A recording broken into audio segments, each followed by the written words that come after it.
Cool. Hi everyone, welcome to my podcast. This is the third episode, Content Creator Journey. I'm Daniele Scalzo, and today with me I have Rita. You might know her on TikTok with the handle MytechBible, and also because she's a founder of Myfinder app, a mobile app for blind people, and also TechBible, a software dictionary. Welcome to my podcast. Thank you so much. Hi, Daniele. Thank you for having me. Let's dive straight away to the core of the podcast. You as a content creator, you are making content on TikTok, which is a huge platform. It's great. I love it. Why did you start to make content? What was the reason behind it? Yeah. So I'm originally a marketer, and I have this very weird obsession with tech and software and how people could use it to work faster and automate processes and just focus on the creative part than just the admin part of marketing. And everywhere I worked, people would come up to me and be like, how do you do that? Why do you do that?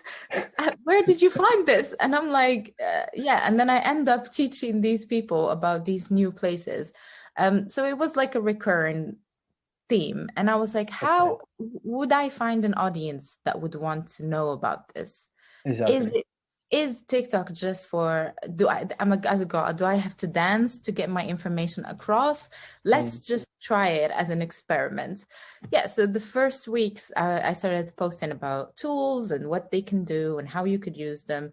And of course, they picked up rapidly, more than I expected, especially because my camera was very bad and I had no decorations and everything. It was just me talking as a selfie video.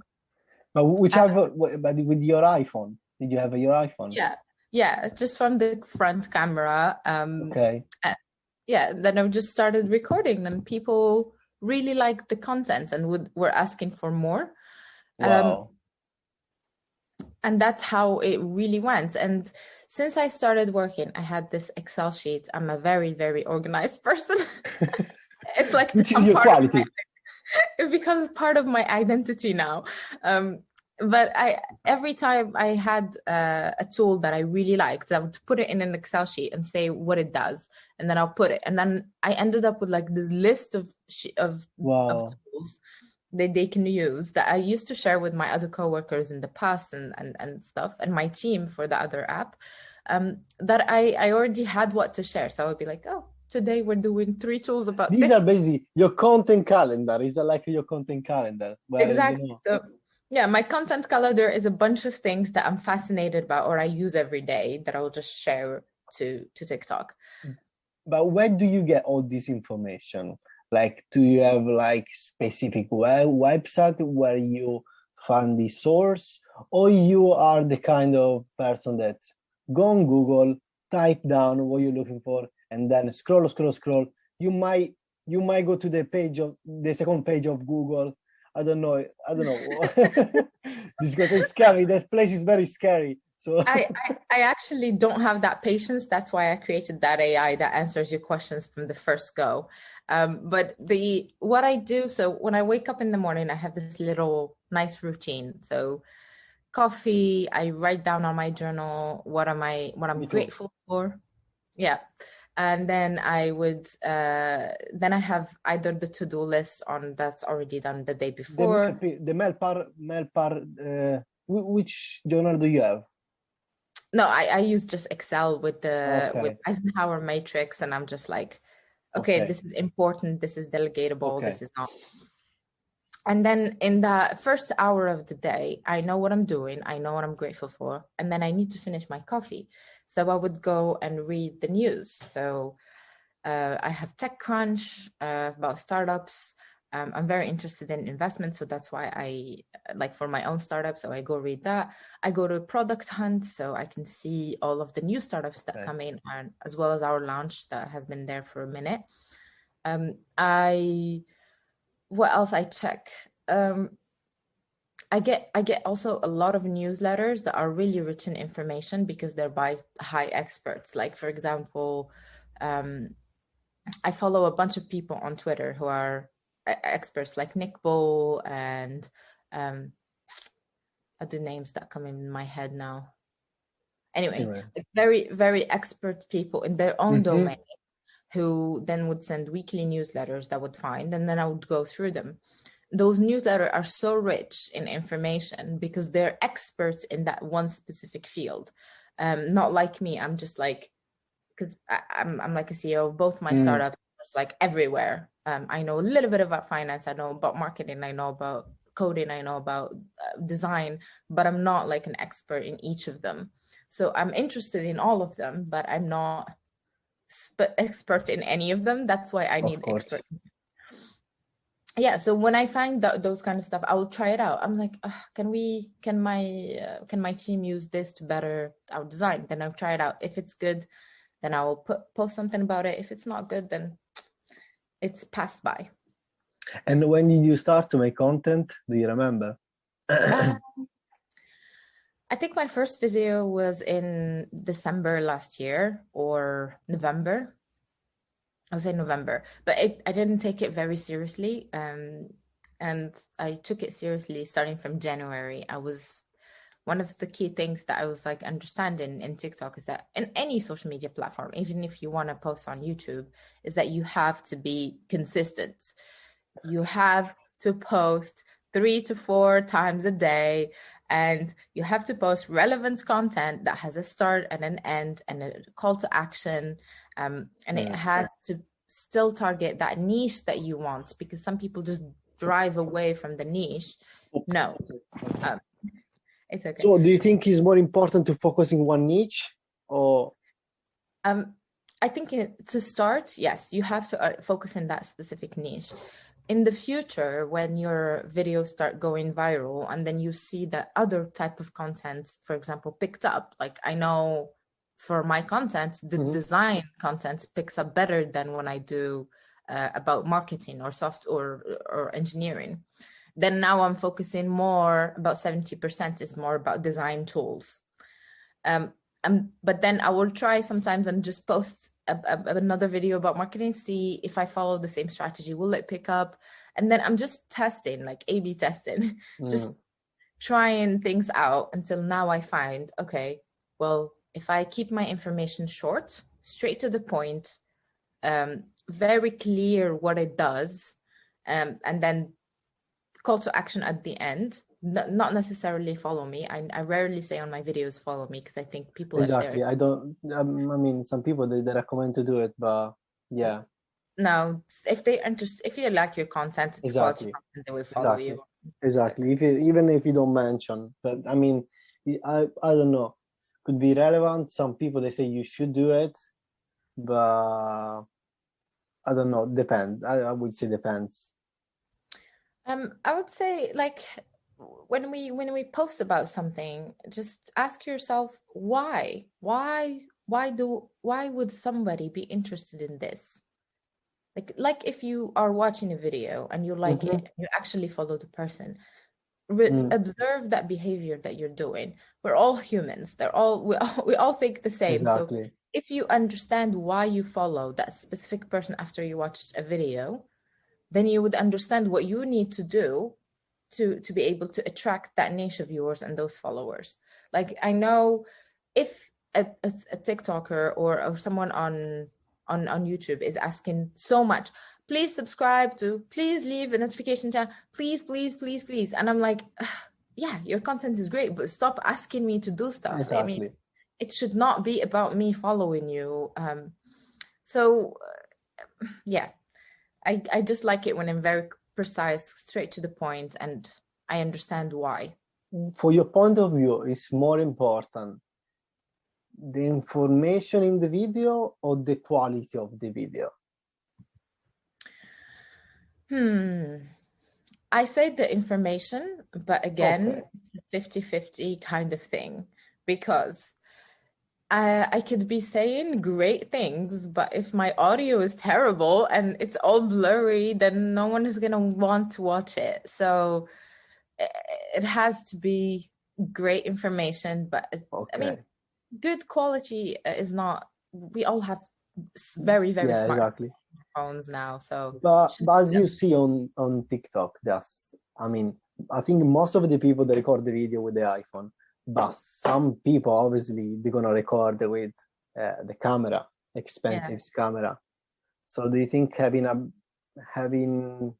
investing in camera can improve your content or can improve your quality? I mean, obviously your quality, but can improve because I think I have it. I believe it in this thing, but I'm not sure if it's true that obviously investing in your equipment could bring you more followers. What do you think? So to be honest, I invested in equipment as well. I bought a microphone. I had extra screens, so many other things that I invested in. Not specifically a camera because I'm just not. I would not know how to use it. So, and I think the back camera of an iPhone has great quality.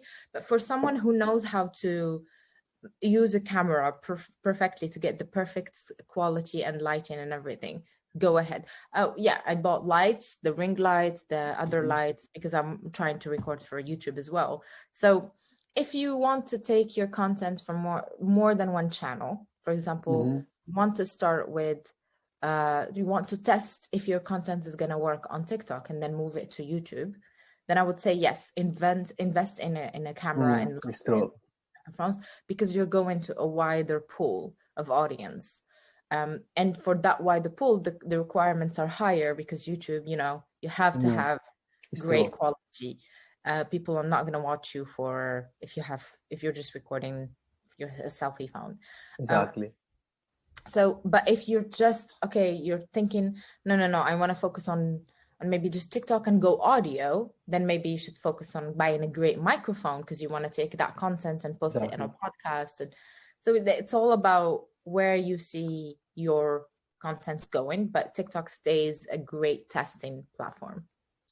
So I check your profile, you have 42K as a followers on TikTok.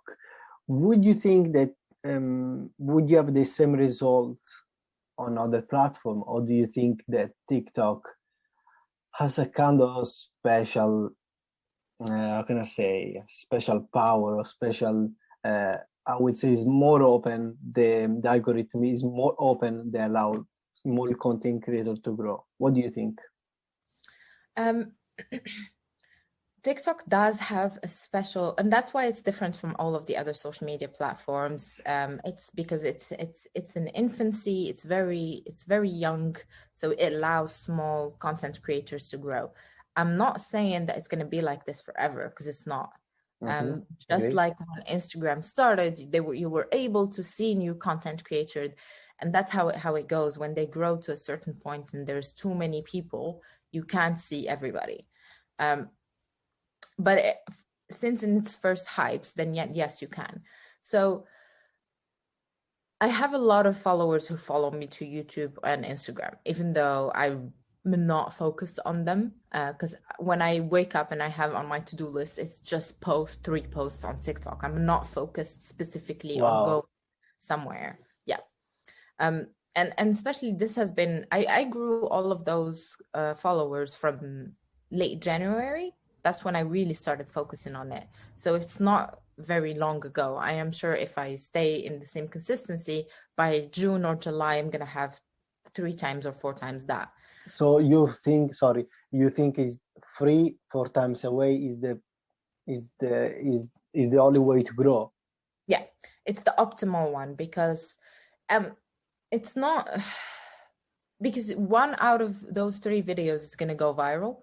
I'm counting on it, or I'm counting on that. So that's going to drive most of your growth, because even if you have, with TikTok, the other thing as well is meritocracy. So even if you have all of those followers, you're not guaranteed that they will see that video. Exactly.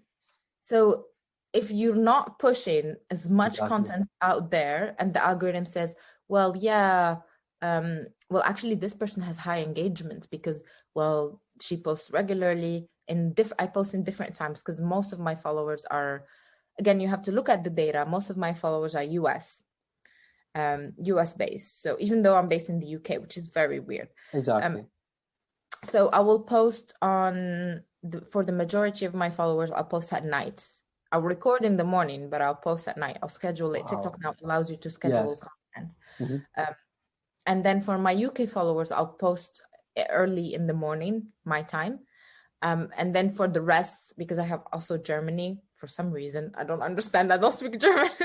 I think, you know what? Could be, let me know if could be wrong or could be yes.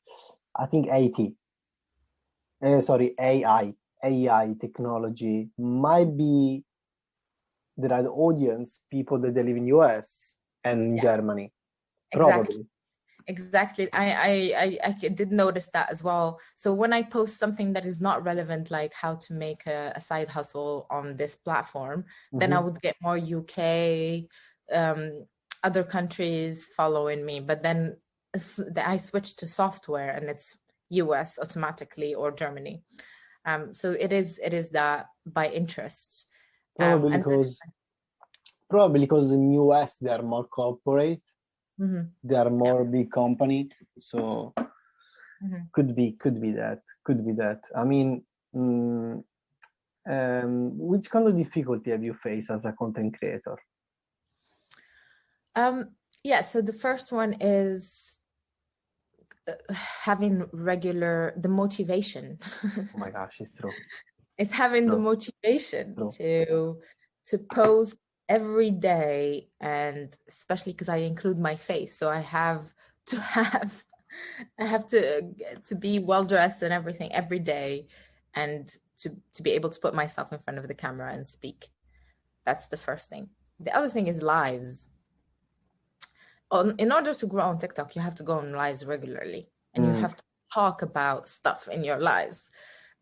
That kind of goes into another thing. I never prepare for lives, but I would usually have 2-3 screens up, and I know where this conversation is going, but I would let the questions come, and then I'll just answer the questions.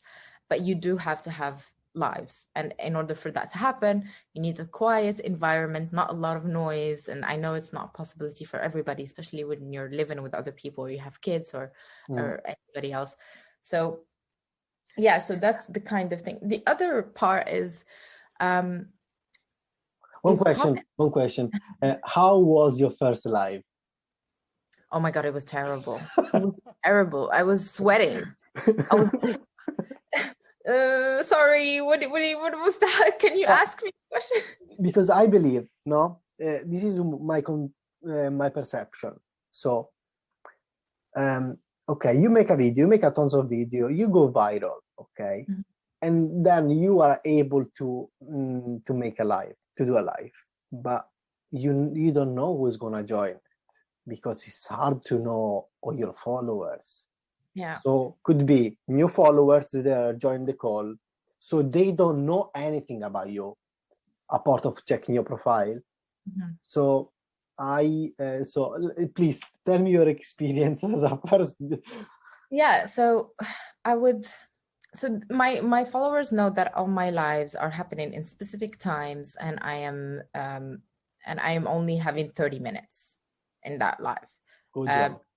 And all of those 30 minutes, then I would have the title clearly says what I'm going to talk about. Is it a Q&A about your business?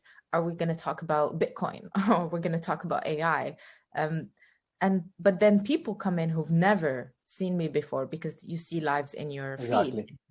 Exactly. And if I have people putting in the question mark, what are you guys talking about? Then I'll just stop, reintroduce myself, and then we continue the conversation, and then keep it going. And usually that's how I gain a lot of followers. Like in my last live, I think I gained about 40 followers just for 30 minutes of talking. But is it true that the best way will be to post and then go live? Is it true, this strategy? Does it work? At don't understand where people get these ideas from on TikTok. It's really, that's not how the algorithm work. I mean, it just says that you have higher engagements because you are on a live, but that does not mean that they will push your content. TikTok's algorithm has this, they test your video with the first 100 viewers. Yeah, exactly. So that those first 100 viewers, if they're not engaging with your video, like commenting, liking, or sharing, it's not going to go viral. So it's not the fact that you went on a live. That's even worse because they're not going to see your videos or you just posted. Your live is getting pushed out. Yeah. So there are so many other TikTok gurus who are like, oh, Yeah, if you exactly. quit the app after you post, it's going to go. No, it doesn't work that way. It's really about content and about the engagement of your followers or anybody who engages with your app, with your video. Yeah.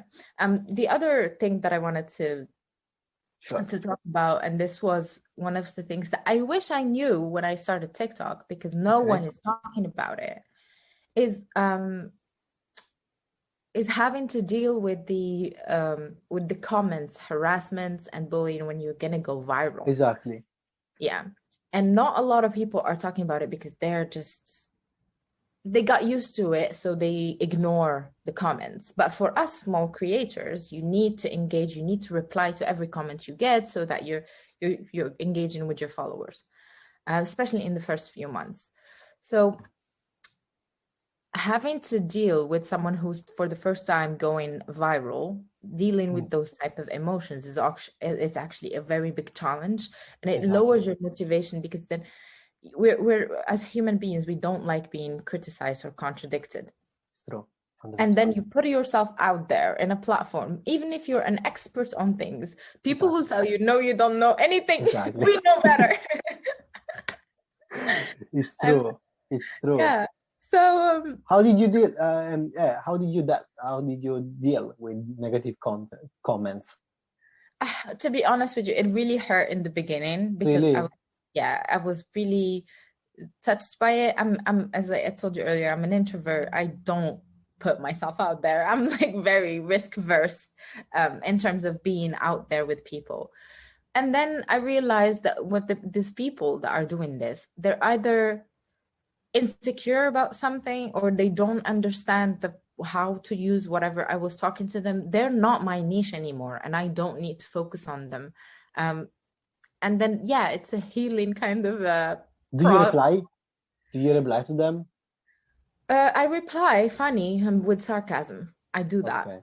I'm very sarcastic, so I'll just like say it's something. Good for the algorithm. It's good for the algorithm.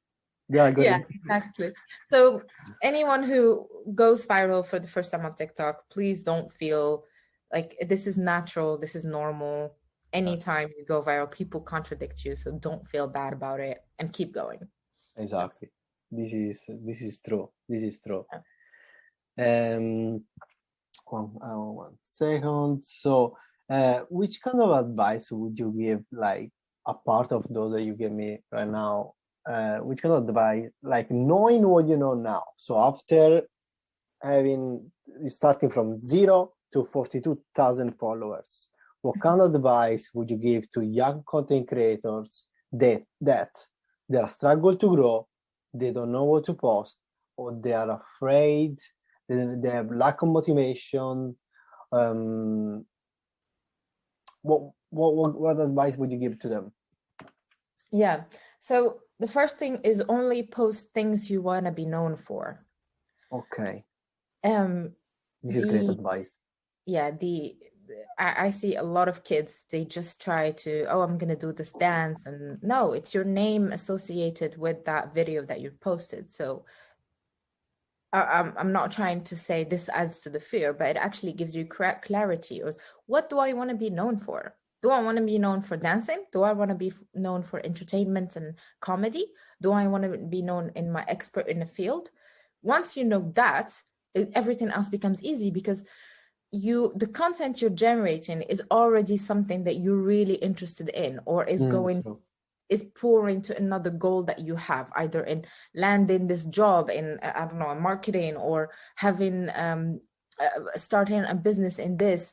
So as the sharper your vision is, the easier the process gets and the more enjoyable it is as well. So I don't dread not making content in the morning, because I am so happy when I discover something new that I've never known before.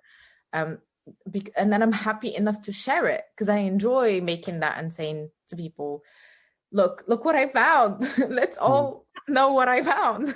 Exactly. So I think that's the most advice that I would say. I wish somebody told me this when I started, because again, the other thing about the internet is that there is so much information, but there's so little knowledge. Like no one wants to really share with you the things that will make you grow. It's like, do this and do that, but then how did you do it? Exactly. Why are you lying? Exactly. Yeah, or so either you have to pay for that. exactly. Yeah.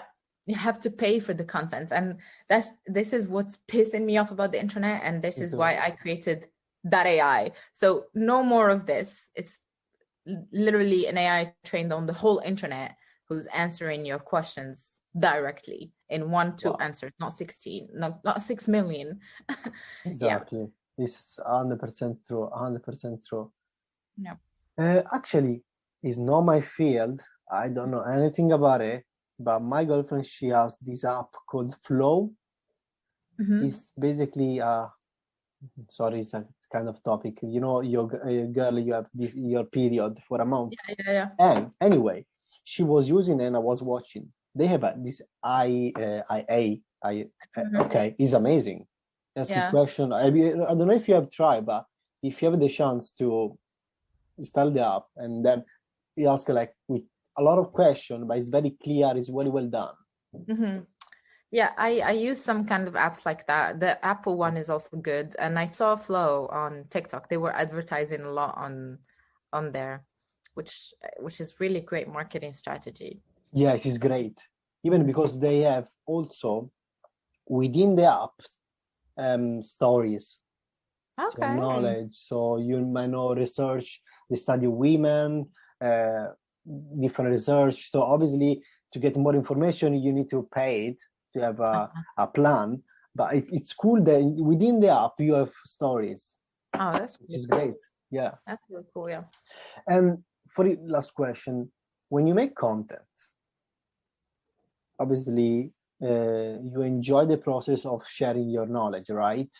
Do you have any expectation? Do you say, okay, I'm gonna make this video, hoping this is gonna go viral, or hoping it's gonna get a lot of attention, or you just make it and you leave it? Because sometimes I make a video, you have your own perception. You think this video might go viral. I don't care to go viral because I think it's better to build something. But this video might go well, then doesn't go, and you feel like, okay, so that means this content wasn't right. What do you think? Okay. Honestly, sometimes I have no expectations, but sometimes I spend so much time making a specific video that you have to have expectations because you put so much time in it. And sometimes the video I spent like 2 seconds thinking about, and it's just like randomly thinking about it and then did it. And then it goes like 500,000 views. And I'm like, okay, this is ridiculous. But the other kind of thing that I would say is when you're starting, have zero expectations and give as much as you can for free. As much valuable content, right? Yeah. Think about we always need to learn from the best, and Google, exactly. They're the best, right? When you go search, it's free. You create an email, it's free. All of the services they offer you, it's free. That's how you need to think about your content and on the business that will be that will drive the followers that you have. When you're starting, I would say 100K less, free everything. Don't think Exactly. about monetizing. Think about building the audience. And then when you have the right type of audience, you have your own understanding of that audience. You know what works, you know it doesn't work. Then you think about starting to monetize. One of the mistakes I see small creators thinking is that, no. Since when I start, I still have less than 10K and I'm going to start to monetize this.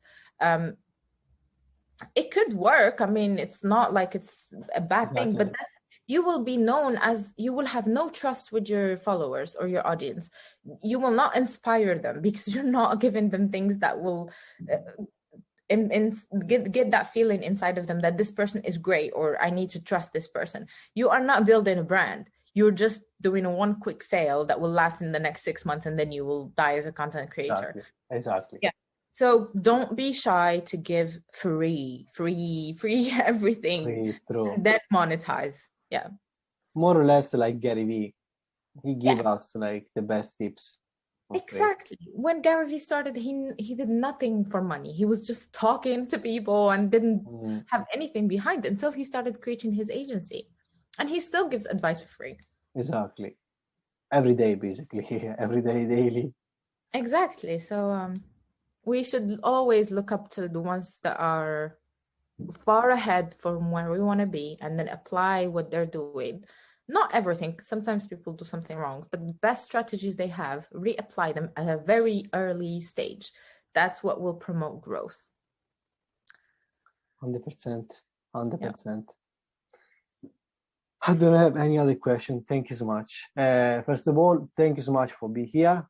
You're amazing. Great advice. I hope to see you again. I want to invite you again.